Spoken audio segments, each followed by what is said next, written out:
Hi, and welcome back to 31 Days of Craft a Ween. This is day 3. Today, I'm going to give you a quick and dirty rundown on goodie bags. This year, because of the coronavirus pandemic, the CDC has recommended that one of the ways you might continue the Halloween tradition is by putting goodie bags out at the end of your driveway 6 feet apart for dressed up little kids to come by and pick up. Now, a lot of people are used to standing outside with their big bowl of candy and passing out individual pieces to children and haven't approached the goodie bag before. Also, goodie bags are a great way to show your appreciation for any children you love.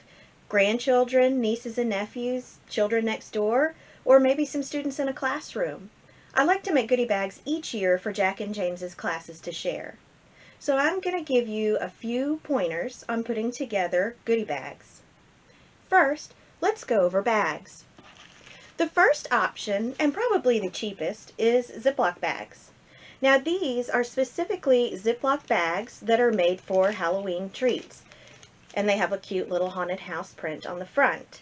And I like that the top zips closed so that when the kids go and excitedly pick it up, the contents don't dump out on the ground.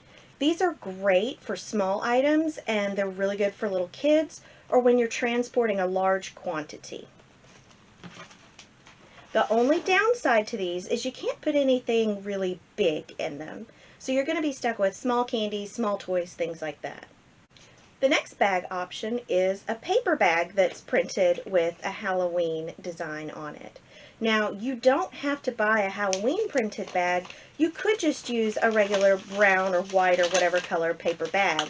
They sell these at craft stores. They sell them at the grocery store. And these are also a cheap option, and you can put slightly larger items inside. Now, the downside with this is it's not super durable, so if you're putting these into children's buckets or goodie bags, that's probably fine, but if they're going to have to carry the individual bag for any time, this one may not make it, or if it's raining, muggy outside, you may want to stick with a plastic alternative. The other thing is, it doesn't seal at the top, but you can get around this after you put your treats inside. You can just fold the top over and either use a sticker or some tape or a stapler and shut it closed. Now the third option that I have to show you is just a small gift bag, and they come in a variety of colors. You can buy them with Halloween designs on them. I bought these 3 for a pack at the Dollar Tree. This has a nice handle on it, and they're a little more sturdy and durable, but they're not plastic, they're paper. So for those who are kind of opposed to using plastic, this is a great alternative. And this one is nice and big, so you can put large items in it. The only downside, again, is that it doesn't close, and your stuff might fall out if they're not careful. This is probably good for older children. I would say this is also a great choice if you're doing a Halloween piñata. Maybe you're having just some close family members over and you wanted to do a piñata for the kids. Give them a bag like this, let them decorate it, and they can put all their goodies inside. But if you wanted to use this one as a treat bag to put out beside the road, I would recommend putting all the treats inside and then just put a couple of pieces of tape or staple it closed at the top. So now that we've talked about bags, let's talk about what you fill the bags with. This is the best part. And the great thing is, there are really no rules. You pick whatever you like to put in there. But I'll show you some of my favorites. And when I'm putting goodie bags together, I like to keep everything organized into buckets or bins. This one, I've got some candy in. This one, I've got little plastic rings. Whatever sizes you have on hand work fine, but it's easier to remember how much you've put of each item in each bag if you keep them separated out into bins. So some of the things I'd recommend putting into a goodie bag are, of course, little boxes of stickers. These are individual little boxes, or if you buy sheets of stickers, cut them out. You can put those in the bag. They're great non-edible items. Bubbles are also a great option. I got these little packages, and they have fun little pumpkins and owls and things on top. Children love bubbles. Candy, of course. Now, because of food allergies, I tend to stay away from chocolate or nuts when I'm putting together a goodie bag. So here I've got, this is a candy bracelet, pretty safe for most food allergies. Candy sticks, again, no nuts, no chocolate, so pretty safe to put in the bag with everything else. Also have something spooky, a spooky candy. I mean, it's Halloween. You've got to have something spooky. These are little eyeball gumballs.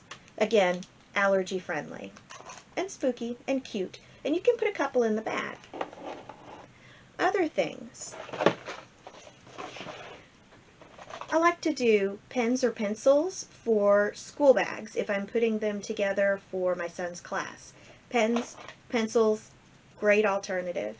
However, I must caution you, if you are going to put something to write with in a goodie bag, you should also include something to write on. Otherwise, there's no telling what those kids are going to write on before they get home with their goodies. So I like to do a little Halloween notepad with my pens and pencils. I also like to include cute little shaped erasers. This one looks like a little sugar skull.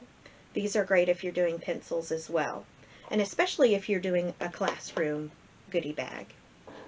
I also like to include little toys. This is a little maze that's Halloween themed, and it's small enough to fit in a bag easily.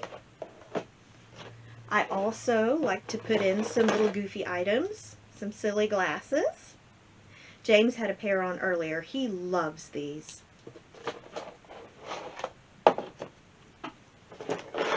And then some other little toy options, a top.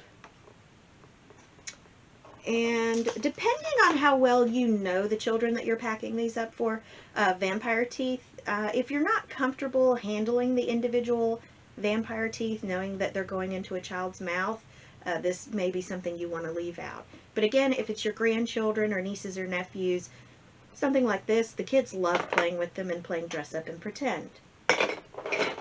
And then, of course, as I showed you earlier, the little rings. You see them spiders and bats, and you see skulls now. They were all spiders when I was a kid, but these fun little plastic rings, I cannot tell you how much fun I had with these as a kid. You can dress up with them. They can use them as a ring, or they can stick them in their little hair, or they can put them in a spider web. They can play games with them. All kinds of things you can do with these little plastic rings. So that's just a few of the ideas of things that you can put in the bags. Now I'm just going to show you assembly in each of the 3 bags. So for our small Ziploc bag, and again, it doesn't have to be a Halloween Ziploc. You can just use a regular Ziploc if you want to.